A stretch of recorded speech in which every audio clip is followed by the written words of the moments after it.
তোমাদের সর্বন করে কথা বলবে না, কাজাহালি বাউদি বলতে পাবে একে অপরের সাথে যেভাবে তোমরা সর্বন করে চিৎকার করে চেঁচামেচি করে কথাবার্তা বলো, নবীর সামনে সেভাবে কথা বলো না, তাহলে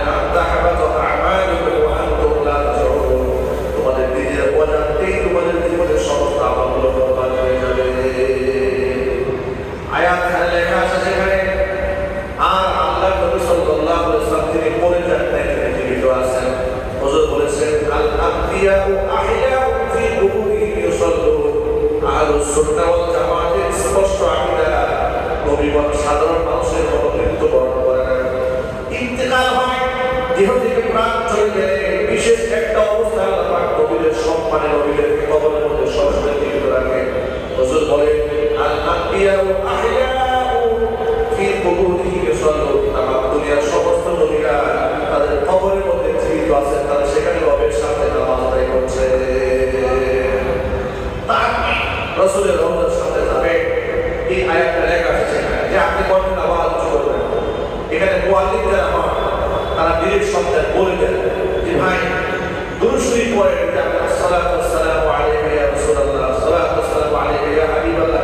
এটা আপনার চিৎকার দিয়ে বলার কোনো কারণ নেই, এটা সবসময় মুআল্লিমরা বলে দেন। আপনি এখানে জোরে বলেন আসসালাতু ওয়াসসালামু আলাইকা, কোনো দরকার নেই চিৎকার করার, আপনি আস্তে আস্তে বলেন। আপনি যত আস্তে বলবেন অত্যন্ত বিনয়ের সাথে বলেন, নবীজি সাল্লাল্লাহু আলাইহি ওয়াসাল্লাম আপনার আওয়াজ শুনতে হবে, চিৎকার দিয়ে আল্লাহু আকবার। আপনার অনুভূতিটা বুঝতে পেরেছেন?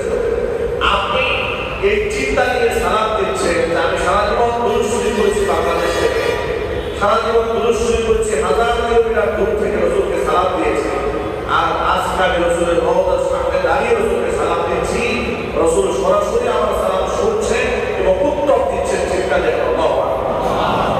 এই অনুভূতিটা আপনার সন্তানকে দেন, এই অনুভূতিটা আপনার ছেলেকে দিন, আপনার মেয়েকে দিন।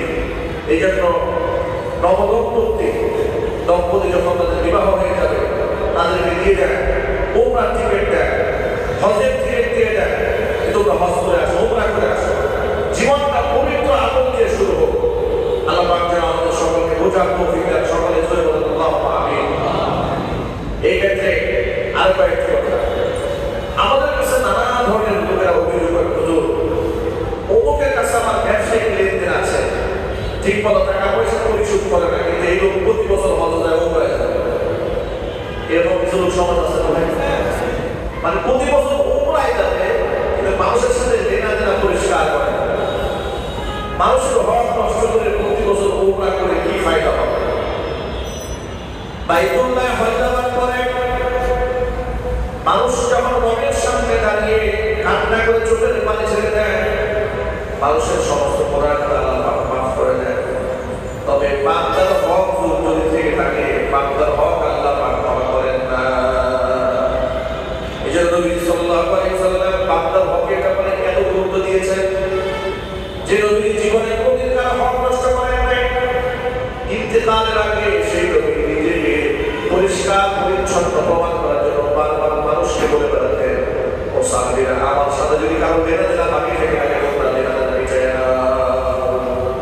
কারোর সাথে যদি আমার কোনো লেনাদেনা থাকে লেনাদেনা মিটাইয়া নাও, কারণ আল্লাহর পক্ষ থেকে কখন আমার ডাক চলে আসে সেটা আমার জানা নাই। সুবহানাল্লাহ। অথচ আমরা আমাদের মুআমালাতের ব্যাপারে একদম উদাসীন, চরম পর্যায়ে উদাসীন। আমরা মানুষের টাকা নষ্ট করেছি, মানুষের সম্মান নষ্ট করেছি, মানুষের ইজ্জত নষ্ট করেছি। বান্দার হক নষ্ট করা মানে শুধুমাত্র অর্থনৈতিক হক নষ্ট করা নয়।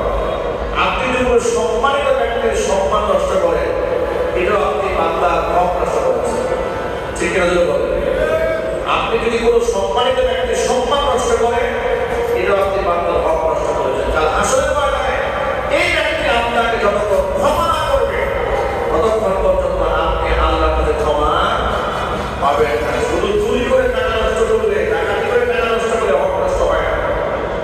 আমাদের বর্তমান সমাজে অনলাইন সোশ্যাল মিডিয়ার এই জমানায় আমরা মানুষের সম্মান নিয়ে সিরিয়ালি খেলতে খুব পছন্দ করি, ঠিক না? ঠিক বলি আমরা প্রতিনিয়ত মানুষের পিছনে লেগে থাকি, বিশেষ করে ফেসবুকের দুনিয়া। এখন ফেসবুক থাকার কারণে, কারণ এর তো কোনো লিমিট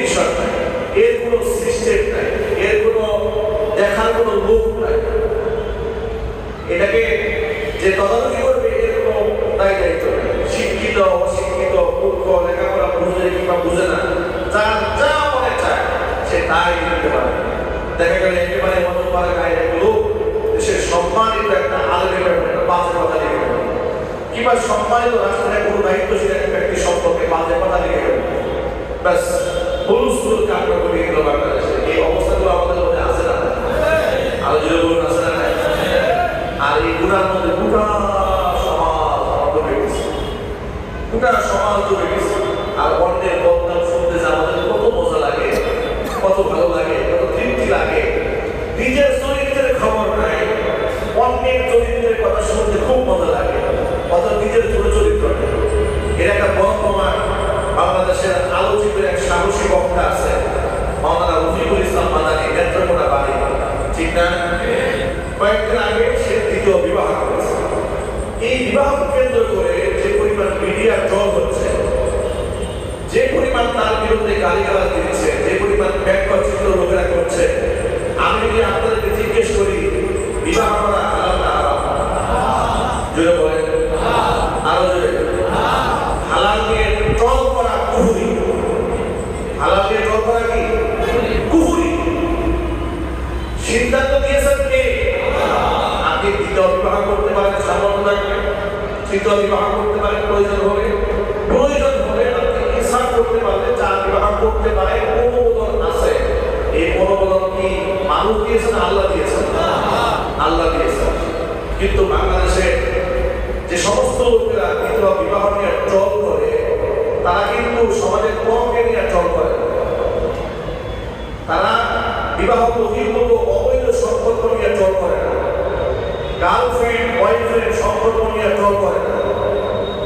এমনকি নাউজুবিল্লাহ মিন যালিক, বিবাহের আগেই বাংলাদেশের একটা শ্রেণী বর্তমানে চেষ্টা করছে লিভ টুগেদার, মানে বিবাহ করার আগে স্বামী স্ত্রীর মতো 1 বছর 2 বছর সংসার চালাবে, আগে 1-2 বছর সংসার করার পরে সিদ্ধান্ত নিয়ে বিবাহ করা যায় কিনা।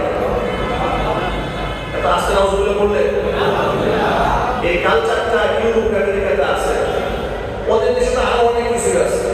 ওরা পুরুষকে বিবাহ করে, নারী বিবাহ করে। এগুলো বাংলাদেশের আমদানি করার জন্য নির্লজ্জ ভাবে গত কয়েকদিন আগে আপনারা শুনে অবাক হয়ে যাবেন, শাহবাগ চত্বরে এই সমকামীরা আপনার মানববন্ধন করেছে। মুসলমানের দেশে বাংলাদেশে শাহবাগ চত্বরে, শাহবাগ তো বাপদাদার জমি, যার সুযোগ পায় সেখানে মিছিলে চলে যায়। আমি বিশ্বাস করেন, আমি প্রথম চোখ দেখছিলাম, আমি ভাবছিলাম এটি বাংলাদেশের ঘটনা, কোনদিকে বাংলাদেশের ঘটনা। বাংলাদেশের শাহবাগ চত্বরে তারা সমকামীরা সাইনবোর্ড লাগিয়ে, বিলবোর্ড লাগিয়ে মানববন্ধন করে বলছে যে এটাও একটা মানবাধিকার, আমরা নারী বিবাহ করতে পারি, পুরুষ বিবাহ করতে পারি, এটা আমাদের অধিকার দিতে হবে। কিন্তু আফসোস, যারা এমন কাজ করলো তাদেরকে নিয়ে কিন্তু এই যারা রফিকুল ইসলাম মাদানীকে নিয়ে ট্রল করে, এই সমকামীদেরকে নিয়ে ট্রল করে না। কথা বলতে হবে, ঠিক আছে? সমকামীদেরকে নিয়ে ট্রল করে না, নাইট ক্লাব কারা চালায় তাদেরকে নিয়ে ট্রল করে না, ব্যভিচার কারা করে, পরকীয়া কারা করে তাদেরকে নিয়ে ট্রল করে না, বৈধ সম্পর্ক নিয়ে ট্রল হয়, আরেকদেরকে নিয়ে ট্রল হয়। এই দ্বারা খুব স্পষ্টভাবে প্রমাণ হয় এই ফেসবুক অনলাইন কোরআন দুনিয়াতে যে যেভাবে পারে সম্মানের ব্যক্তিদের সম্মান হানি করছেন। আমরা বলবো আল্লাহকে ভয় করো, আল্লাহকে ভয় করো, আল্লাহকে ভয় করো। বিবাহ করে একজন সমালোচনা করেন আপনি, সে হারাম কাজ করেছে, অবৈধ কাজ করেছে, রাষ্ট্রবিরোধী কাজ করেছে, না সমাজ বিরোধী কাজ করেছে, না ধর্ম বিরোধী কাজ করেছে? আপনারা বলেন, রাষ্ট্রবিরোধী কিছু করেছে? কথা বলে না। ধর্ম বিরোধী করেছে, শরীয়ত বিরোধী করেছে, তাহলে আপনি তার বিরোধী করছেন মানে যায়।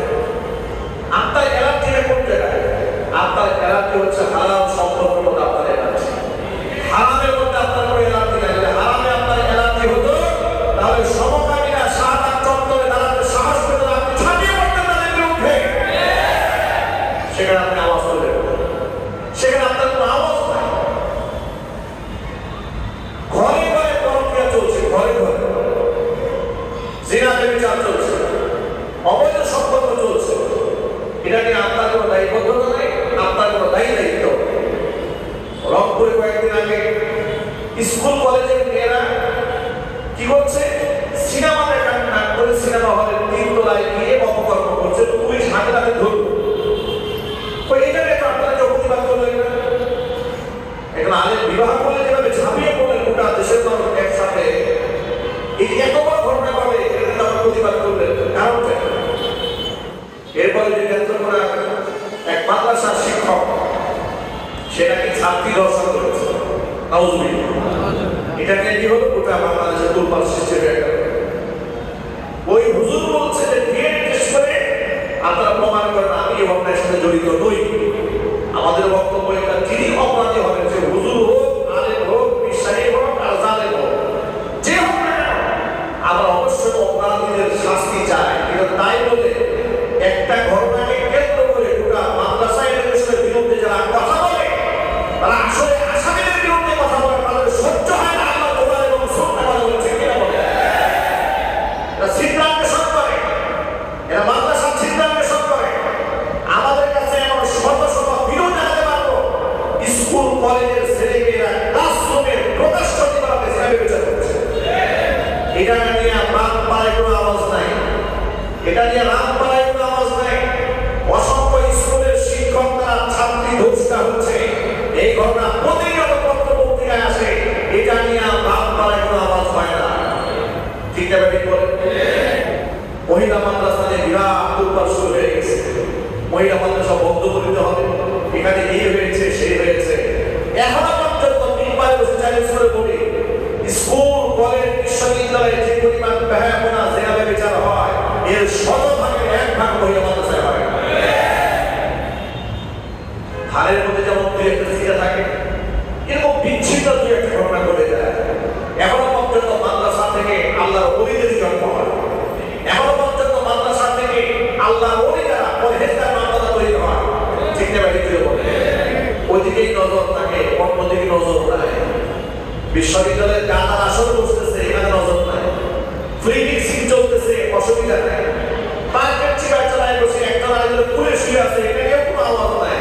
যত আমার মহিলা মাদ্রাসা থেকে দুর্বৃত্ত হয়েছে, মনে রেখো, অপরাধ যেখানে হবে সেটা হোক মাদ্রাসায়, হোক সেটা স্কুলে, হোক সেটা কলেজে, যেখানেই হবে দেশের আইন রয়েছে, তার বিচার আমরা চাই, তার সুষ্ঠু তদন্ত চাই। কিন্তু কোন একটা বিচ্ছিন্ন ঘটনাকে কেন্দ্র করে মাদ্রাসা শিক্ষার বিরুদ্ধে চোখ তুলে তাকাও, ওটার ফাসাদ সেই ঠক্কা হোক পয়সা দিয়ে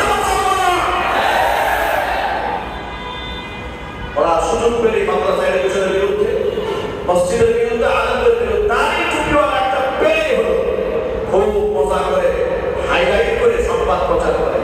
আজকে কি সংবাদ দিয়েছে জানেন? সাংবাদিক সংবাদ দিয়েছে, হেফাজত ইসলাম বাংলাদেশের মহাসচিব দ্বিতীয় বিবাহ করলেন। পত্রিকার হেডলাইন দিয়ে দিয়েছে।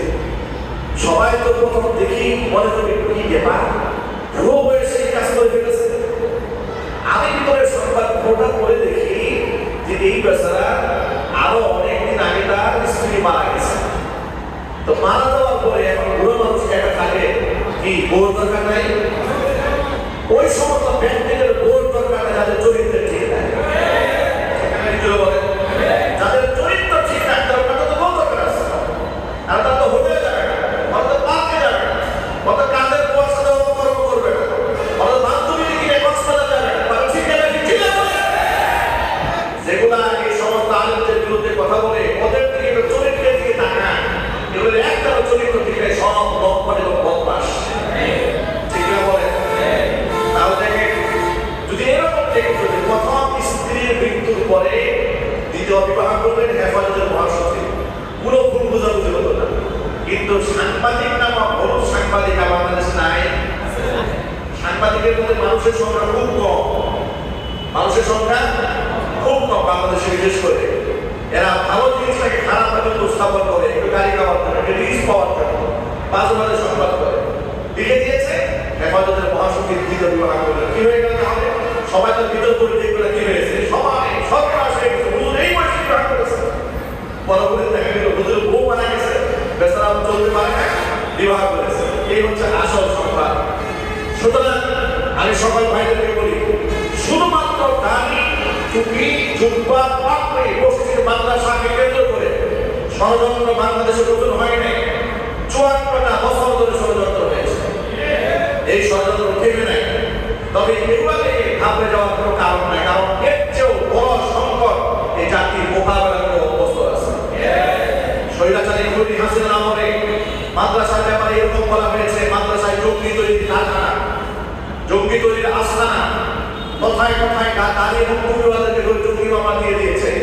এমন পরিস্থিতি যে জাতি মোকাবেলা করতে সক্ষম হয়েছে, আগামীতেও মসজিদ মাদ্রাসা আলেম ওলামা পীর বুজুর্গ দাঁড়ি টুপি সুন্নানি কোনো ষড়যন্ত্রকারীরা এগিয়ে আসলে আমরা তার দাঁত ভাঙা না, এবার বাড়ি ভাঙা জবাব দেবে ইনশাআল্লাহ। আপনাকে প্রশ্ন আছে তো ইনশাআল্লাহ? আমরা প্রস্তুত হাত দেখে যাচ্ছি। আল্লাহ পাক আমাদের ঐক্যবদ্ধ থাকার তৌফিক দান করেন। সাথে সাথে আপনাদের আরেকটা আহ্বান জানাচ্ছি, দাওয়াত দিয়ে দিচ্ছি। গোটা বাংলাদেশে হিজবুত তাওহীদ নামক একটি কুফরি সংগঠনের আবির্ভাব ঘটেছে। এই কুফরি সংগঠন তারা বিশ্বাস করে, তারা বলে বেড়ায় এই দুনিয়াতে একমাত্র তারাই মুসলমান, পৃথিবীতে আর কেউ মুসলমান নাই। আমরা ইসলাম লালন করি, আমল করি, এটা নাকি ইসলাম না। ওরা ডিরেক্ট বলে এই ইসলাম ১,৫০০ বছর আগের ইসলাম নয়। তাদের বাইজিদ খান কর্মী এক বিড়িখোর, এক মাদক সেবী, সেটাকে আধ্যাত্মিকভাবে পেয়েছে, তার কাছে একটা নতুন ইসলামের আবির্ভাব করছে।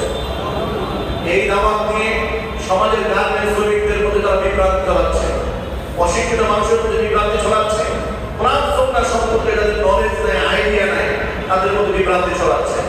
এই সমস্ত ভ্রান্ত মতাদর্শে বিশ্বাসী ব্যক্তিদের ভ্রান্ত আকীদার ব্যাপারে মানুষকে সচেতন করার লক্ষ্যে গাজীপুরের সম্মিলিত উলামা পরিষদ সর্বস্তরের আলেমদের উদ্যোগে আগামী 16 মে রোজ শনিবার কম্পিউটার অডিটোরিয়াম গাজীপুরে একটা বিরাট বড় প্রোগ্রামের সেমিনার আয়োজন করা হয়েছে। 16 মে রোজ শনিবার বেলা 2টা থেকে শুরু হবে। আমি এখানে সকল মুসলিম ভাইদেরকে দাওয়াত দিচ্ছি যে আপনারা চেষ্টা করবেন বাংলাদেশ থেকে বিনাবার জন্য আলেমরা যখনই যে পথে আগাবে সেখানে আলেমদেরকে সহযোগিতা করতে হবে। ইনশাআল্লাহ বলেন। আপনার দাওয়াত থাকলো 16 মে রোজ শনিবার বেলা 2টা থেকে প্রোগ্রাম শুরু হবে কম্পিউটার অডিটোরিয়ামে। মহান আল্লাহ তাআলা আমাদের সকলকে সেই প্রোগ্রাম বাস্তবায়ন করার তৌফিক দান করেন। সকলে বলুন আল্লাহুম্মা আমিন। আর যেটা বলতে চেয়েছিলাম যে বাংলাদেশে আলেম ওলামা পীর বুজুর্গদের ব্যাপারে অনেক ষড়যন্ত্র হয়, দিনকে তালবা বানিয়ে উপস্থাপন করা হয় মানুষের সামনে এই অবতীর্ণ করার জন্য। আমরা ইনশাআল্লাহ পরিস্থিতি মোকাবেলা করতে পারবো। আমরা সকলে গুনাহ থেকে বেঁচে থাকবো আমরা ইনশাআল্লাহ। আমরা ফিতনা কিছু পেলে বাজে মন্তব্য করা থেকে নিজেরা বিরত থাকবো ইনশাআল্লাহ। কারণ আমার খবরে কিন্তু আমরা বেঁচে যাবো। কে বিবাহ করেছে, কে কি করেছে তার দায়িত্ব আগে নেব না। বাজে মন্তব্য আমরা